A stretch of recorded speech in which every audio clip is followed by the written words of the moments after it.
कहानी दो सहेलियों के बदलते रिश्तों की। अनाया और सिया दो सहेलियां जिनका बचपन एक छोटे से गांव की गलियों में साथ बीता था।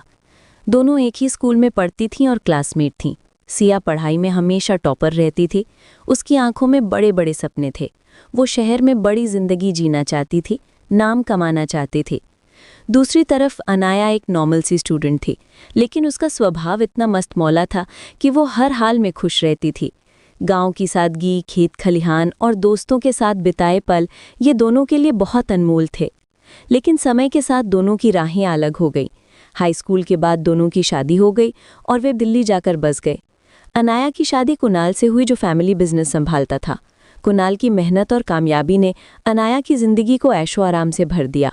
दूसरी तरफ सिया की शादी राजेश से हुई, जो पढ़ा लिखा मिडिल क्लास लड़का था। राजेश ने भी बड़े सपने देखे थे, पर सरकारी नौकरी ना मिलने की वजह से उसे प्राइवेट कंपनी में जॉब करनी पड़ी। सिया और राजेश के दो बच्चे थे, विवान और रिया।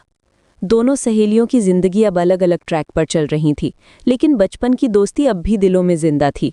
कई साल बीत गए। दोनों के बच्चे अब 4-5 साल के हो चुके थे। एक दिन दिल्ली में एक सोशल फंक्शन में अनाया और सिया की अचानक मुलाकात हो गई। दोनों इतनी खुश हुई कि पुराने सारे पल ताज़ा हो गए। वे पास की ही एक कॉफ़ी शॉप में बैठ गई और घंटों बातें करती रहीं। फैमिली, बच्चों और लाइफ की छोटी बड़ी बातें चलती रहीं। अनाया ने बताया कि कुणाल का बिजनेस अच्छा चल रहा है, बच्चे अच्छे स्कूल में पढ़ रहे हैं और घर हमेशा हंसी खुशी से भरा रहता है। सिया ने भी बातें शुरू की, लेकिन जल्दी उसका लहजा बदल गया। वो अपने पति राजेश की बुराई करने लगी। उसने कहा, राजेश बिल्कुल निकम्मा है अनाया, उससे कुछ नहीं होता। मेरी जिंदगी तो बर्बाद हो गई है, मैं जिंदगी से तंग आ चुकी हूँ। अनाया ने हैरानी से पूछा, सिया ऐसा क्या हो गया? राजेश कुछ काम तो करता है ना, घर कैसे चलता है? बच्चों की पढ़ाई, कपड़े, खाना पीना सब कैसे हो जाता है? सिया ने झिझकते हुए कहा, हाँ वो प्राइवेट कंपनी में जॉब करता है, ये सब तो हो जाता है, लेकिन इसमें कौन सी बड़ी बात है? अनाया ने धीरे से कहा, तो फिर तुम्हें और क्या चाहिए सिया? बच्चे पढ़ रहे हैं, घर चल रहा है, फिर तुम इतनी परेशान क्यों हो?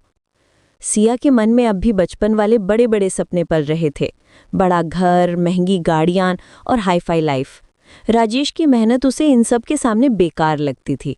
उसने चिढ़कर कहा, अनाया ये सब करने में कौन सी बड़ी बात है? ये भी कोई जिंदगी है? मैं तो कुछ और चाहती थी। अनाया ने समझाने की कोशिश की, सिया जो तुम्हारे पास है उसकी कद्र करो।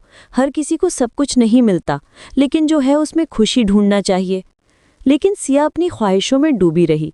उसने उल्टा अनाया पर तामा कस दिया, तुम मेरी तकलीफ नहीं समझती अनाया, तुम तो ऐशो आराम की जिंदगी जीती हो। अनाया चुप हो गई। वो और कुछ कहना चाहती थी, लेकिन सिया की बातें सुनकर बस खामोश रह गई। कुछ महीने बीत गए। सिया का राजेश से झगड़ा बढ़ने लगा। वो बार बार राजेश पर दबाव डालती कि वो कुछ बढ़ा करे, ताकि ज्यादा पैसा आए, नया घर बने और वो अपने सपनों वाली जिंदगी जी सके। राजेश, जो पहले ही अपनी नौकरी और जिम्मेदारियों से दबा हुआ था, सिया के तानों से टूट चुका था। एक दिन मजबूरी में उसने गलत रास्ता पकड़ लिया। वो नशे के कारोबार करने वाले एक गैंग से जुड़ गया। सोचा कि जल्दी पैसा आ जाएगा, लेकिन यही उसकी सबसे बड़ी भूल साबित हुई। कुछ ही दिनों में तस्करों के बीच झगड़ा हुआ और गोलीबारी में राजेश मारा गया। सिया की जिंदगी पूरी तरह बिखर गई। वो बच्चों को लेकर मायके चली गई, लेकिन वहां भी चैन नहीं मिला। भाभी के ताने, बूढ़े माँ बाप की मजबूरी और भाई की आर्थिक दिक्कतें, सबने साफ कह दिया कि वे सिया और उसके बच्चों का खर्च नहीं उठा सकते। सिया मजबूर होकर फिर राजेश के पुराने मकान में लौट आई। वहां न खाना था, न सामान और बिजली का बिल भी बाकी था। उसने काम की तलाश शुरू की, लेकिन हर जगह तिरस्कार और गलत नज़रों का सामना करना पड़ा। कोई उसे नौकरानी का काम देने को कहता, तो कोई उसकी मजबूरी का फ़ायदा उठाना चाहता। इसी मुश्किल वक्त में सिया को राजेश की याद सताने लगी।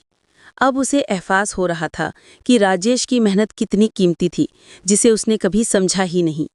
एक दिन सिया थकी हारी हालत में बाजार में घूम रही थी। पुराने कपड़े, चेहरे पर उदासी और आंखों में बेबसी। उसी वक्त अनाया से मुलाकात हो गई। अनाया ने उसकी हालत देखी और नरमी से पूछा, सिया, तुम्हारी ये हालत क्यों है? क्या हुआ? सिया रोते हुए बोली, राजेश अब नहीं रहा। मैं बच्चों के साथ अकेली रह गई हूँ। बहुत मुश्किल हो रही है।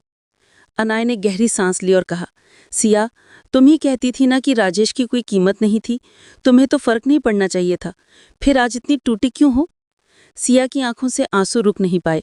वो घुटनों पर बैठ गई और जोर जोर से रोने लगी। अनाया ने उसे गले लगाया और बोली, माफ करना, मेरी बात सख्त लग सकती है, लेकिन सच यही है कि इंसान को अपने पास जो है उसकी कद्र करनी चाहिए। जब तक वो हमारे पास होता है हम उसकी अहमियत नहीं समझते। राजेश ने तुम्हारे लिए जो किया वो कम नहीं था। सिया सिसकते हुए बोली, मैंने उसकी मेहनत को कभी समझा ही नहीं। अब वो नहीं है तो उसकी हर बात याद आती है। अनाया ने उसका हौसला बढ़ाया और मदद करने का फैसला किया। उसने अपने पति कुणाल से बात की और सिया के लिए ऑफिस में एक छोटी सी जॉब लगवा दी। यही जॉब सिया की नई शुरुआत बनी।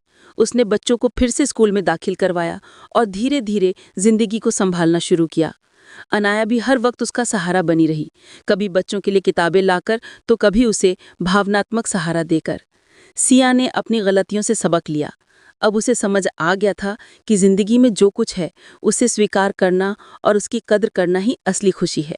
वो अब अपने बच्चों के लिए जीने लगी और हर दिन राजेश को याद करके नई हिम्मत पाती थी। हालांकि सब कुछ धीरे धीरे ठीक हो गया, लेकिन राजेश की कमी हमेशा उसके दिल में रही। घर में हमेशा थोड़ा खालीपन और तन्हाई रहती थी। ये कहानी सिखाती है कि जिंदगी में जो हमारे पास है उसकी अहमियत समझना बहुत जरूरी है। सपने देखना गलत नहीं है, लेकिन उन सपनों के पीछे अपने परिवार या जो चीजें पहले से हमारे पास हैं उन्हें इग्नोर करना ये सबसे बड़ी बेवकूफ़ी है।